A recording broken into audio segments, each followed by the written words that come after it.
Buenas tardes. Filosofía de la Ciencia es un espacio del grupo Filociencia, el cual consiste en un diálogo y comunicación virtual en el que se conversa sobre diversos temas relacionados con la filosofía de la ciencia, su historia, sus debates y controversias, sus relaciones con la filosofía de la tecnología y la sociedad. Es una actividad de extensión del grupo de investigación Filociencia. ¿Cómo se puede participar? Mediante exposiciones de diálogos y debates alrededor de documentos leídos previamente por los participantes, para informar, sensibilizar y difundir este campo de conocimiento al público en general que pueda estar interesado. Este espacio se lleva a cabo todos los días miércoles en horario de 3 a 5 de la tarde, hora de Colombia, y a través del cual ustedes también pueden comunicarse a través de los correos lochoar@unbosque.edu.co o al correo bastidasastrid@gmail.com. Entonces, para la tarde de hoy tenemos nuestra jornada o encuentro habitual, a través del cual entonces hoy vamos a trabajar una temática específica que está titulada ¿Hay una filosofía de la ciencia en el último Wittgenstein? Este es un texto presentado por el doctor Carlos Ulises Moulines, quien es un filósofo de la ciencia venezolano, y de quien pues cedo la palabra a mi colega Luis Francisco si tiene alguna presentación al respecto de este autor.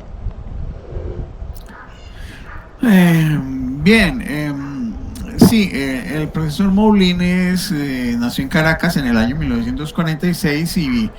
se formó en el campo de la filosofía, ubicándose principalmente pues sus centros de formación en Alemania y por supuesto pues él estudió física y filosofía en la Universidad de Barcelona. ¿Y por qué él lo hizo? Porque sus padres originalmente son catalanes y él hizo su doctorado en filosofía en la Universidad de Múnich. Por eso es que él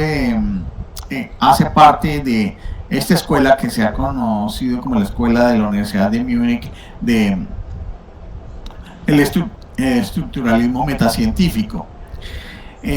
Pues bien, entonces en un artículo que él publica con el auspicio de la Universidad del País Vasco, que después se publica en la revista Teoría, que es un journal internacional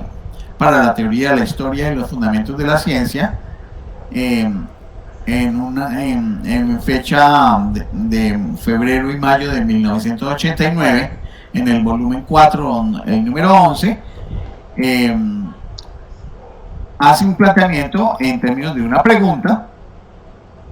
que implica una sospecha o un deseo del propio profesor Moulines de sugerir que el Wittgenstein tardío, el Wittgenstein de las investigaciones filosóficas, muy probablemente podría estar sugiriendo algún tipo de filosofía de la ciencia. Pues es indudable que el pensamiento de Wittgenstein ha estado relacionado de alguna manera siempre con la filosofía de la ciencia. Podríamos decir que al principio, con la emisión del Tractatus Logico-Philosophicus, se ve muy claramente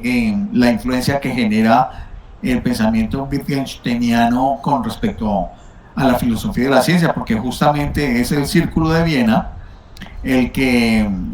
se pone a estudiar en detalle el Tractatus Logico-Philosophicus, que va a servir de fundamento para muchos de los elementos de la fundamentación del positivismo lógico de primera época, y que además de eso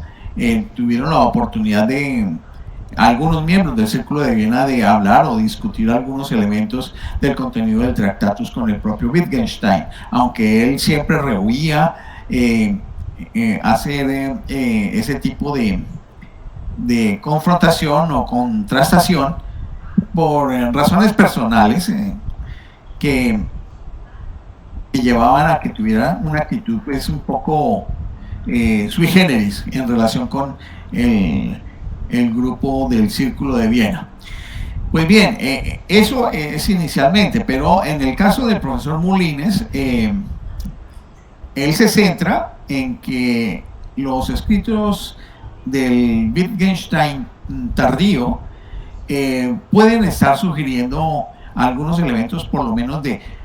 una filosofía general de la ciencia. Él indica que inicialmente, pues, los escritos de Wittgenstein han sugerido múltiples interpretaciones, tanto de sus seguidores,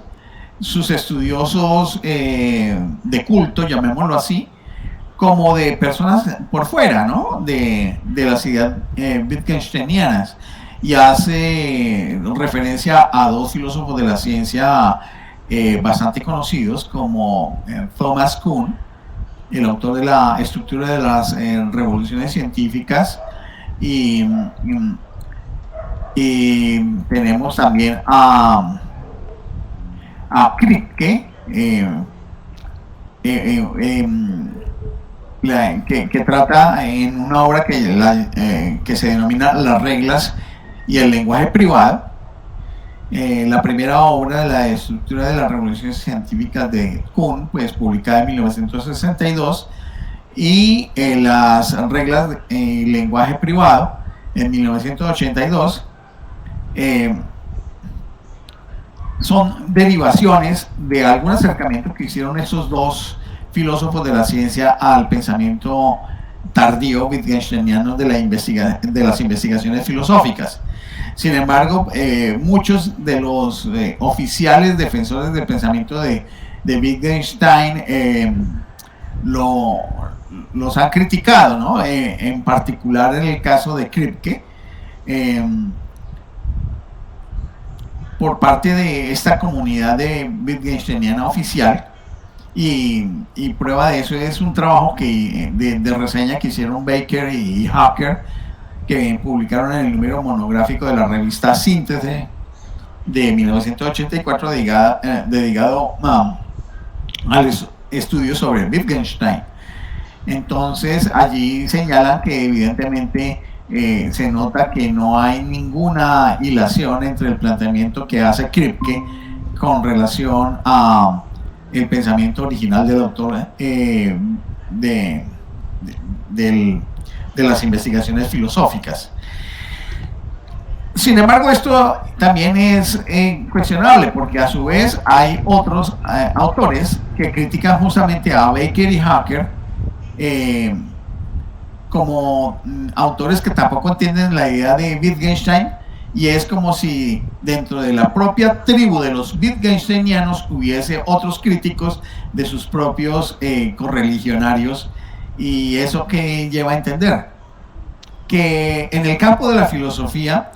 la multiplicidad de interpretaciones, la multiplicidad de hermenéuticas, pues conduce a múltiples interpretaciones sobre el pensamiento de algún filósofo, y entendiendo que justamente las investigaciones filosóficas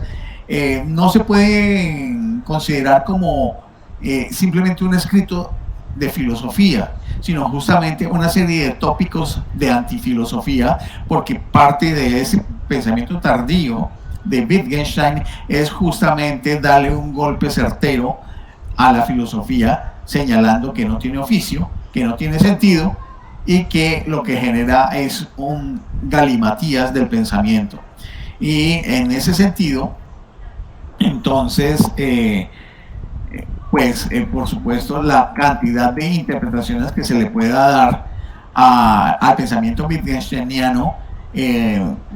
da para todo, pues, con multiplicidad de posibilidades. Y aprovechando eso, es que el mismo profesor Moulines entonces dice que él se toma,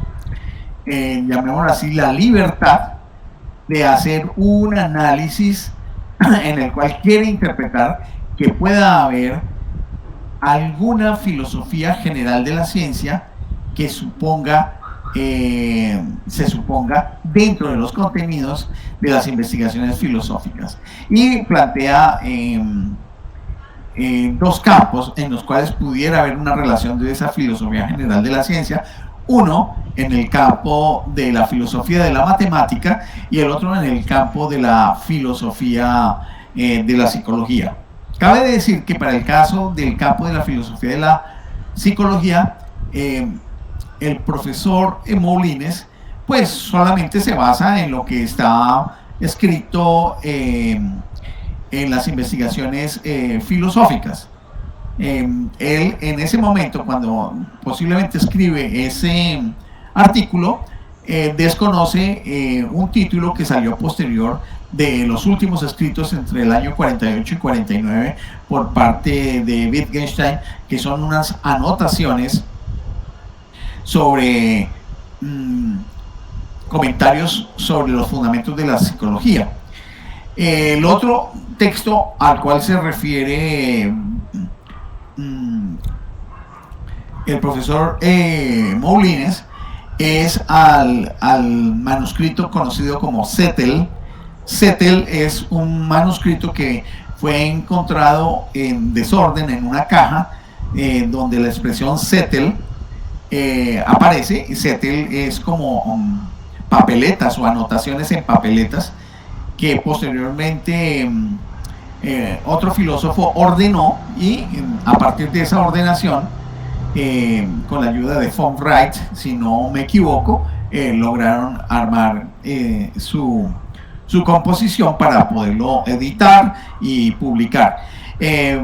Claro, en Zettel también hay unas anotaciones que están referidas a filosofía de la psicología, y particularmente pues en lo que sugiere el profesor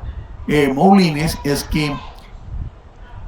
dentro del pensamiento matemático que pudiera haber tenido Wittgenstein estaría la idea de un construccionismo o un constructivismo matemático en relación con la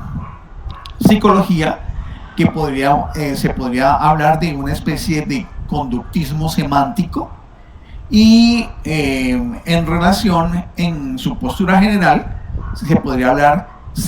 acercándose un poco al pragmatismo, en un operacionalismo epistemológico. Ese es como el concepto general del cual se pudiera hablar de los contenidos de este texto. Hay otra serie de cosas que son ya de manera conclusiva que yo pude pues derivar,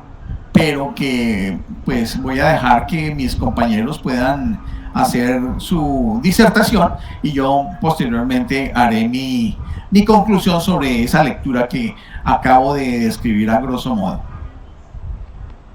Gracias.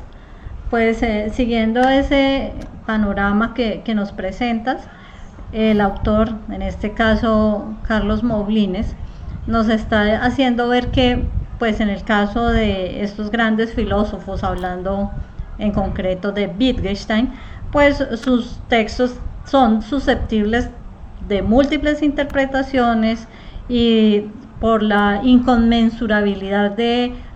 lo que tratan, y porque además no lo están haciendo de una manera, por decirlo así, sistemática, por expresarlo de alguna manera, sino que van haciendo reflexiones de aspectos concretos que los toman por un momento y luego van a otros temas. Entonces dan muchos ámbitos sobre los cuales hicieron sus reflexiones, y que esto pues abre la posibilidad de que el número de interpretaciones sean distintas de acuerdo a quien esté haciendo la vez de intérprete, pero a la vez pues que hace que se aumente después de que fallecen, aumente la producción de escritos interpretando su propia obra. Entonces, ¿esto qué hace? Que el texto no se agote en lo que escribió el filósofo, sino que además van apareciendo otras versiones. Entonces, con ello pues hace que la obra sea más amplia.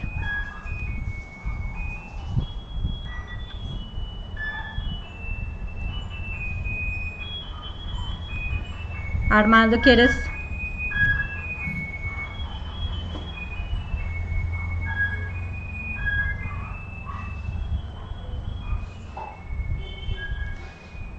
Bueno, en esta multiplicidad de interpretaciones, pues lo que hace es que las personas que tenemos luego acceso a la producción de ellos, pues también podamos tener la posibilidad de hacer observaciones, interpretaciones o comprensiones al respecto, que es lo que de alguna manera se está presentando con estos dos personajes, como es el caso de Kuhn y el caso de Kripke, pero que algunos pueden ser tachados, o estos intérpretes que no hacen parte como de los que fueron sus seguidores, pueden ser evaluados o tachados como personas que no entendieron al autor. Sin embargo, esa es una manera de verlo. Otros pueden decirlo, no, lo que ocurre más bien es que en la forma de interpretarlo se centraron en aspectos que son más de una interpretación específica, personal, y no van directamente a la obra. Es la crítica precisamente que en un momento dado hace el trabajo de los autores que acabas de mencionar, que se me va el nombre en este momento, y es por lo tanto la cuestión de considerar que aquí hay unas posturas de quienes siguen la versión del filósofo de una manera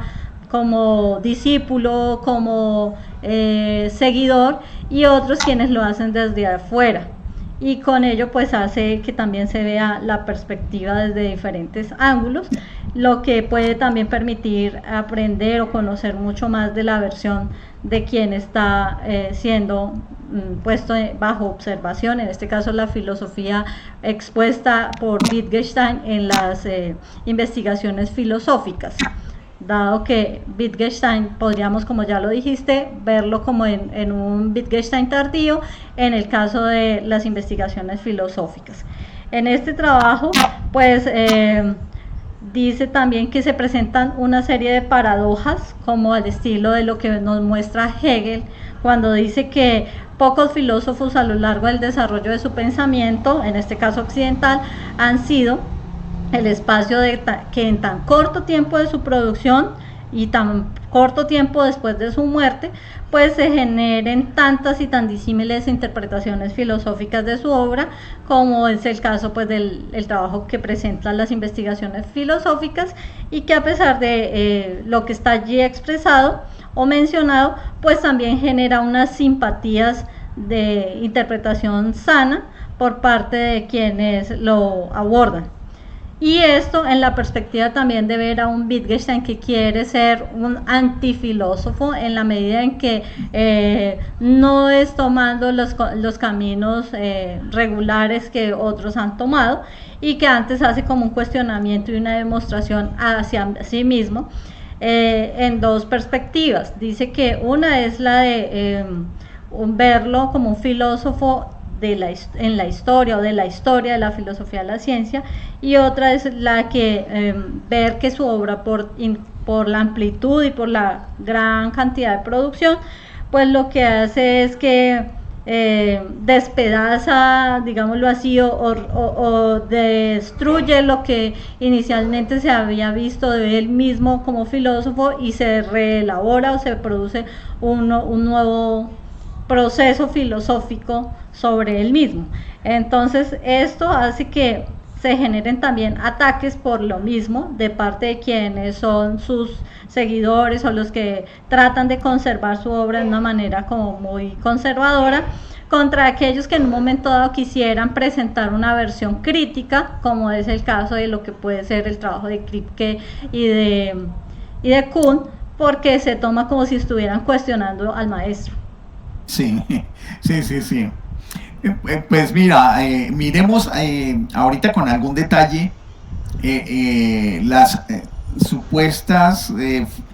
filosofía general de la ciencia o la supuesta filosofía general de la ciencia que pudiera encontrar el profesor Moulines en el Wittgenstein tardío. Cuando él se pregunta si hay una filosofía de la ciencia en el último Wittgenstein, no se pregunta si hay en él una filosofía de las matemáticas. Esta no solo existe, sino que ocupa, dice él, un lugar central en toda su obra. Estamos hablando de todos los escritos, tanto el Tractatus como investigaciones filosóficas, pero también todos los demás textos como los diarios, las conferencias, las observaciones filosóficas, la gramática filosófica, el cuaderno marrón, el cuaderno azul, los textos últimos escritos sobre psicología, filosofía de la psicología,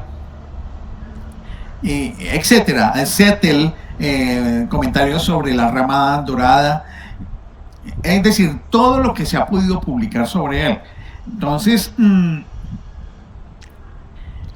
se sigue preguntando el profesor Moulines por la filosofía de las ciencias empíricas. Si él se pregunta si hay una filosofía de la ciencia indagando en toda su obra y principalmente una filosofía de la matemática, se repregunta si habrá una filosofía de las ciencias empíricas. Es decir, que usando el método Wittgensteiniano de determinación de conceptos mediante ejemplos paradigmáticos, se pregunta si el último Wittgenstein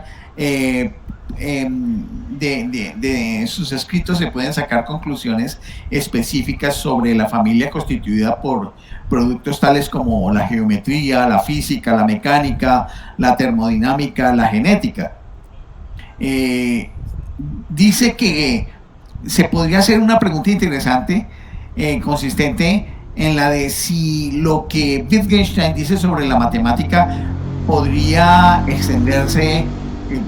digámoslo así, mutatis mutandis, es decir, trasladándolo con su respectiva proporción a las disciplinas que señalé anteriormente, que son disciplinas de tipo empírico. Porque al final de cuentas la matemática es una ciencia del pensamiento. Entonces, pues parece ser que a primera vista pareciera dudoso que se pudiera hacer. La matemática juega un papel muy particular en el pensamiento de Wittgenstein y parece claro que jamás quiso mezclar la problemática de la matemática con la de las ciencias empíricas. Parece ser que siempre hubo una distinción según lo que señala el profesor Moulines. En realidad, Wittgenstein jamás consideró a las diversas ramas de las matemáticas como disciplinas científicas en estricto sentido. Hay para él un corte tajante entre dos ámbitos, tanto en el Tractatus como en los escritos posteriores, aunque el origen y función de ese corte sean distintos en uno y en otro caso, en esa distinción de las ciencias empíricas con el caso de las matemáticas. En las matemáticas se juega un juego muy distinto del de la formulación de hipótesis empíricas y su contrastación experimental. Por eso es que el profesor Moulines dice que hay ese corte de esos dos campos. Y por eso pareciera que no pudiera hacerse ese ejercicio de mutatis mutandis de la matemática a las ciencias empíricas. Pues bien, la filosofía de las matemáticas de Wittgenstein es uno de los pocos aspectos de su pensamiento sobre el que parece haber amplio consenso interpretativo. Se lo ve como un simpatizante del intuicionismo influido directamente por, recuerdan ustedes eso, hemos hablado de él, de Leo Brouwer, el de la intuición, de la escuela intuicionista en el fundamento de las matemáticas. Aunque esto sin coincidir del todo con las posiciones intuicionistas, o sea, no las asume totalmente en el pensamiento que señala el profesor Moulines, sino que solamente en una parte, y señala que él no dejaba de fuera de lugar en su filosofía para ninguna noción modal o de potencialidad nociones tan características justamente como las que utilizaban los intuicionistas, los finitistas y los constructivistas en general. Muchos intérpretes coinciden en que Wittgenstein tendía en filosofía de las matemáticas a una especie peculiar de ultrafinitismo o constructivismo extremo, como lo ha denominado el filósofo contemporáneo Michael Dummett, pero que en especie es una cuestión que el autor, el profesor Molinos, en su momento deja concretamente a los especialistas, porque él reconoce que no es un conocedor profundo de la obra de Wittgenstein, a pesar de que contribuyó en la traducción del alemán al español, tanto de las investigaciones filosóficas como de la obra Zettel. Señala que estos detalles interpretativos, sin embargo, no son tan esenciales en la narrativa que él está haciendo, y solamente bastaría con tener en cuenta que Wittgenstein adoptó alguna forma de constructivismo con respecto a las matemáticas. Esto, pues, recogiendo las palabras que yo inicialmente señalé, que habría algún fundamento de filosofía general de la ciencia, según Moulines, para Wittgenstein, en relación con una posición constructivista, que estaría en alguna relación con el intuicionismo, pero hay un vínculo más fuerte desde el punto de vista del constructivismo. Ahora miremos un caso más cercano al objetivo que se propone el profesor Moulines. Lo constituye para el caso de la psicología. Y entonces, en este caso, la psicología sí se considera como una disciplina empírica. Ahora bien, recordemos que las obras de las cuales estamos hablando, tanto Zettel como Investigaciones Filosóficas, son escritos que se van dando por muchas notas que va haciendo de manera manuscrita Wittgenstein entre finales de la década de los años 30 y toda la década de los años 40. Y por supuesto, estas obras, las investigaciones filosóficas como Zettel, se ocupan de temas que parece natural asignar a la disciplina de la psicología en algún elemento, pues, de tipo mental, llamémoslo así. De ello resultaría que, en efecto, hay una filosofía de las ciencias empíricas en el último Wittgenstein, afirma el profesor Moulines, y señala que, en concreto, una filosofía de la psicología podría encontrarse allí. Esta es una opinión de muchos intérpretes posteriores a la época tradicional de las interpretaciones de Wittgenstein en los años 50 y 60. Sin embargo, al hablar de una filosofía de la psicología en el último Wittgenstein, hay que ir con cuidado, dice el profesor Moulines. En la época en que Wittgenstein escribía sus cosas, vuelvo a repetir lo que era los años 40, había ya un montón de disciplinas psicológicas más o menos bien establecidas, las cuales, inspirándose en el modelo de las ciencias naturales, o sea, las ciencias físico-naturales, no físico-matemáticas, sino físico-naturales, pues habían desarrollado sus propios conceptos específicos, sus métodos propios, y habían sido alentadas por fundamentaciones con todo lo que el positivismo lógico venía diciendo, y habían obtenido resultados experimentales y clínicos ampliamente reconocidos. Aquí vale como ejemplo los casos de la psicología de la percepción, la teoría del aprendizaje, la teoría de la personalidad, la psicofisiología, entre otros dentro del campo de la psicología. Para no mencionar en este caso al psicoanálisis, que es otra cosa, con sus distintas versiones. Si es que esta, llamémoslo así, bestia negra de la psicología, no la queremos meter dentro del apartado de la ciencia psicológica. Pues bien, prescindiendo del psicoanálisis,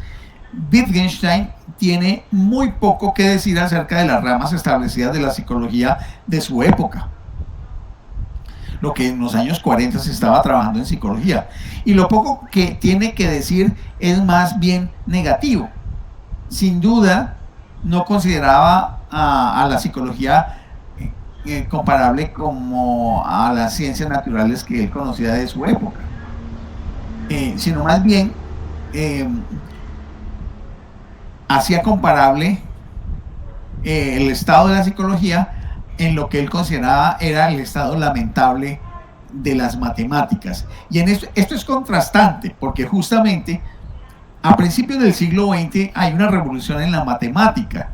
y no se entiende por qué Wittgenstein tiene este pensamiento tan negativo con respecto a la matemática, y compara un supuesto estado lamentable en la matemática con respecto al estado de la psicología. Esta evaluación negativa que hace Wittgenstein de la situación de la psicología de su tiempo, estamos hablando de años 40, y que según el pensamiento del profesor Moulines podría ser probable que fuera siendo válida hacia finales de los años 80, cosa que yo también pues pongo en duda.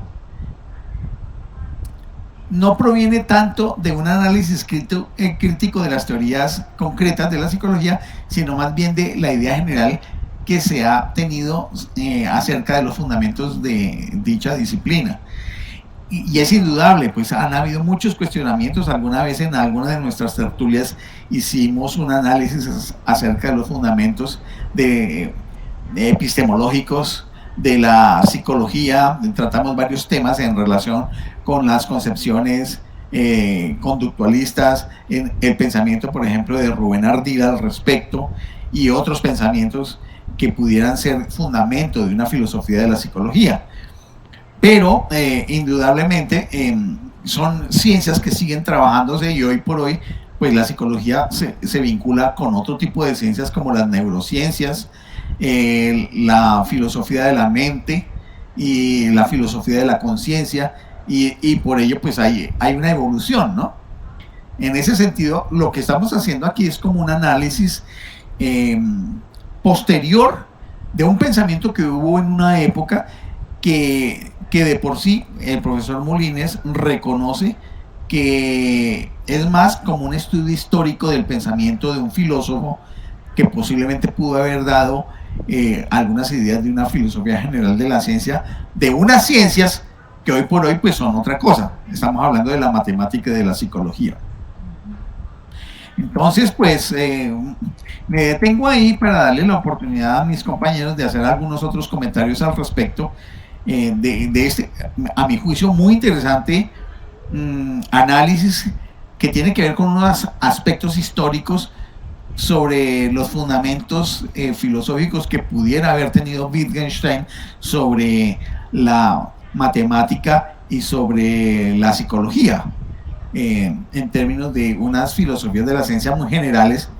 que según eso piensa el profesor Moulines pudieran haber existido en el pensamiento wittgensteiniano.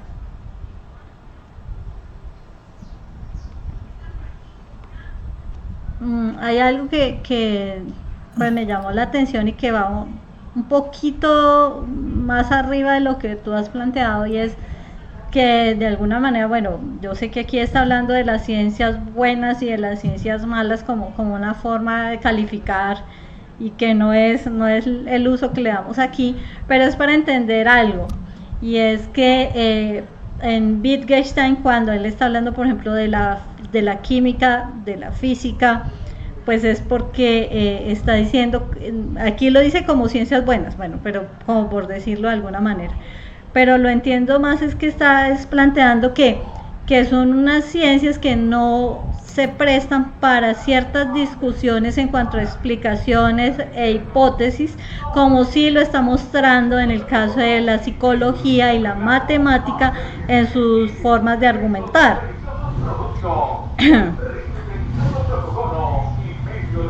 Sí, pero no te acabo de entender ahí cómo sería el asunto, por favor. Yo lo que estoy viendo es que en la filosofía de la ciencia de este último Wittgenstein, lo que está dando es como un énfasis hacia el criterio de cómo en medio de esta ciencia, como la matemática y la psicología, si se les llamara ciencia, están presentes unas discusiones de fondo que son las que él ataca precisamente cuando se hacen las precisiones en el lenguaje, cuando se hacen unos razonamientos de la lógica, entonces eso es el ataque que percibe o que muestra precisamente Moulines a través de la obra de investigaciones filosóficas, tomando en cuenta precisamente lo que describías de la matemática, por colocar un caso, y es en la forma como se hacen las argumentaciones, las explicaciones, en la forma como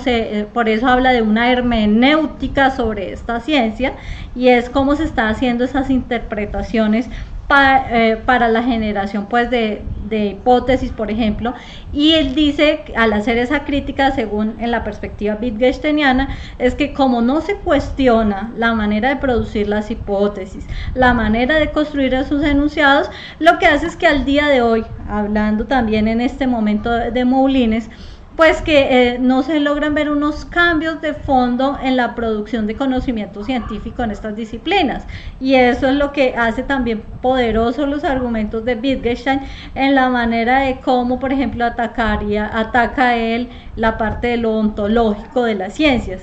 porque no llevan a la generación como de cosas que cambian la perspectiva de la ciencia, sino que la vuelven como una instrumentalización. Claro, bueno, aquí ya es nuestra elaboración, por supuesto estamos haciendo una elaboración interpretativa de lo que el propio Moulines señala acerca de Wittgenstein y su pensamiento acerca de la matemática y de la psicología, ¿no? Eso lo entiendo bien. Yo difícilmente miraría que Wittgenstein se hubiera interesado, por ejemplo, por una ontología de la matemática o una ontología de la psicología. ¿Por qué? Porque es que investigaciones filosóficas e incluso Zettel están preocupados por todo el asunto del lenguaje y su uso. Ahí esta es principalmente es una serie de discusiones filosóficas sobre el lenguaje, donde lo principal allí es que el valor del significado está dado por el uso, en medio del seguimiento de unas reglas, y que esas reglas configuran unos juegos de lenguaje que indudablemente, aunque no se conozcan directamente, la gente los utiliza por la dinámica misma de la pragmática del lenguaje, del uso de los hablantes, esa relación entre hablantes y oyentes, como lo diría posteriormente Austin y Searle. Entonces, lo que veo es que dentro de una posible, que es lo que yo dudo de lo que dice el profesor Moulines, de una posible filosofía de la ciencia para la matemática o para la psicología, aquí hay un interés desde el punto de vista semántico, y bueno, haciendo un gran esfuerzo filosófico, uno podría hacer una relación directa entre algún fundamento epistémico acerca de la naturaleza del lenguaje sobre los contenidos propios de una psicología o de una matemática, y en relación con los propios contenidos que desarrolla investigaciones filosóficas y Zettel, como para decir que allí hay unos elementos de filosofía de la matemática y filosofía de la psicología. Yo lo que observo es que ahí es una filosofía del lenguaje que el propio Wittgenstein trata de no plantearla como filosofía del lenguaje, sino como justamente una antifilosofía para desbaratar cualquier proposición de análisis filosófico sobre contenidos acerca de la vida diaria o acerca de la relación de los seres humanos con el mundo, ya sea teniendo en cuenta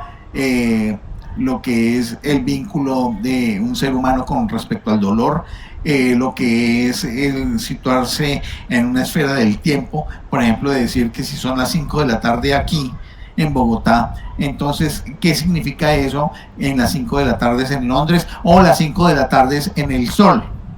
Por ejemplo, ese tipo de preguntas. Yo, me parece que en ese sentido,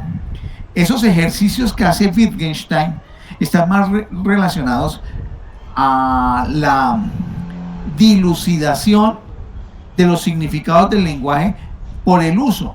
Y ese uso, basado en esas reglas que establecen unos juegos. Y por esa razón yo creo que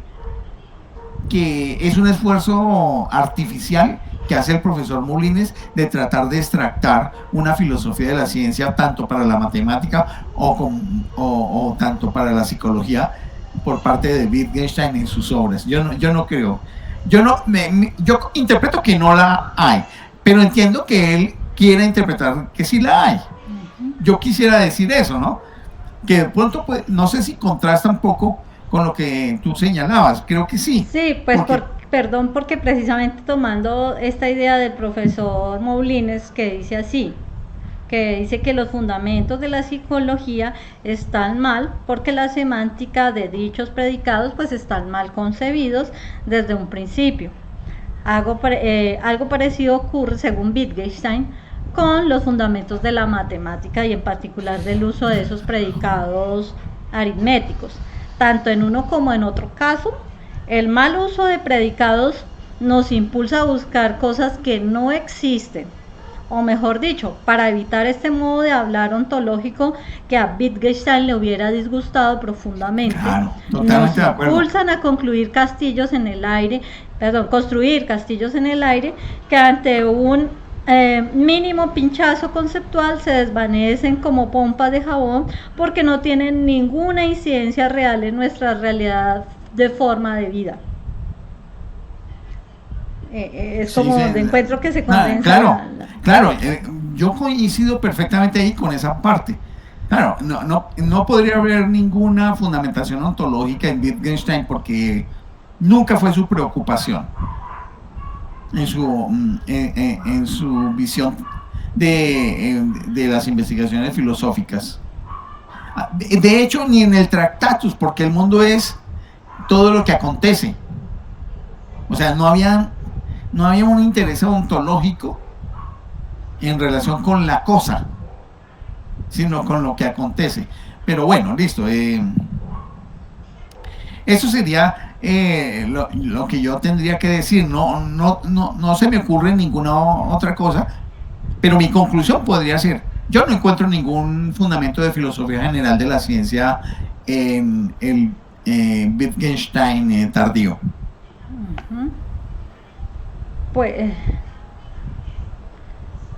Pues esto es lo que yo percibo también de lo que estás diciendo en relación a esas características que el mismo Moulines está planteando al principio. Uno no podría decir que un autor nos pudiera, como en el caso de este gran filósofo de la ciencia,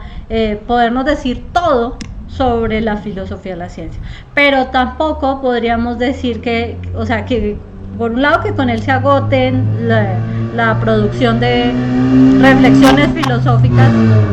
pero tampoco por el otro podríamos decir que con él no hay como suficientes puntos o lugares desde los cuales podemos mirar problemas filosóficos de la ciencia, porque dado que la producción de Wittgenstein y en el segundo Wittgenstein es abundante, y por eso hablar de un Wittgenstein en cuanto a su último trabajo desde una perspectiva muy particular de la filosofía de la ciencia, y aquí nos está tratando de mostrar los problemas del lenguaje, los problemas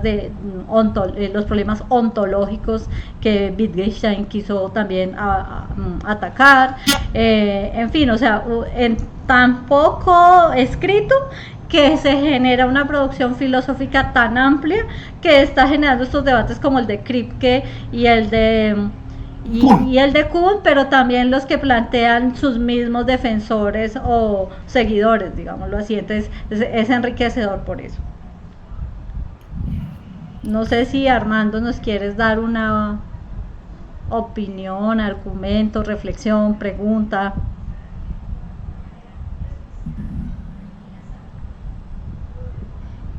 Bueno. Bien. Pareciera que no. Yo, por lo pronto, con ello culmino. Perfecto. No tendría mayor cosa que anotar y con ello finalizaría mi participación dentro de la tertulia. De acuerdo. Bueno, muchas gracias entonces a los colegas por estar hoy aquí y nos encontraremos en una próxima sesión. Muy bien, muchas gracias y hasta pronto.